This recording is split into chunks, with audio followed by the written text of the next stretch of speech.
घरात एक वेळ जर खायला अन्न नसेल तरी चालेल, घरात देवासारखे आई वडील हवेतच असे कुठेतरी लिहिले आहे. आई हे घराचे मंगल असते ना, आई हे घराचे मंगल असते ना, तर वडील हे घराचे अस्तित्व असते.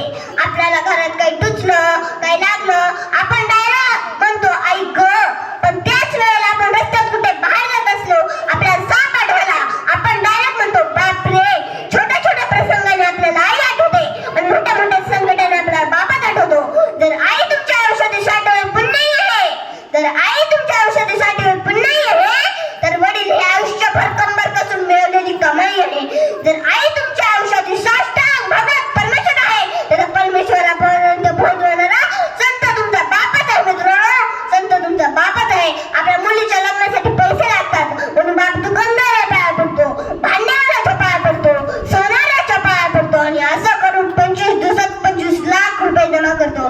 बाप हा घाबरत नाही पैशाला, बाप हा घाबरत नाही पैशाला.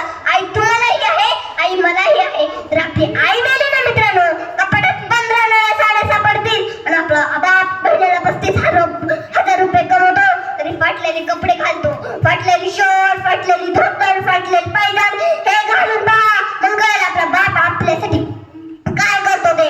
थोडं जरी दुःख झालं तर ती 4 लोकांवर रडणारी आई सर्वांना दिसते आणि त्याच वेळेला सावकाराकडून 2-2 लाख रुपये घेतलेला बाप रात्री सावकाराच्या भीतीने एकटाच रडतो.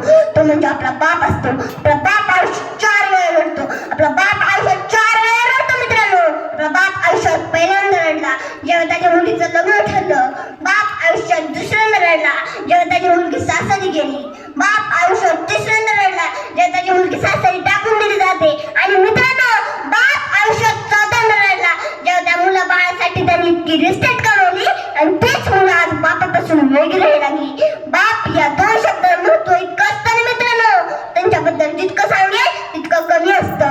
इथे बसलेल्यांपैकी 2-4 जण सोडलं बाकी सर्वांना वडील असतील. आपण भाग्यशाली आहोत की आपल्याला वडिलांचे प्रेम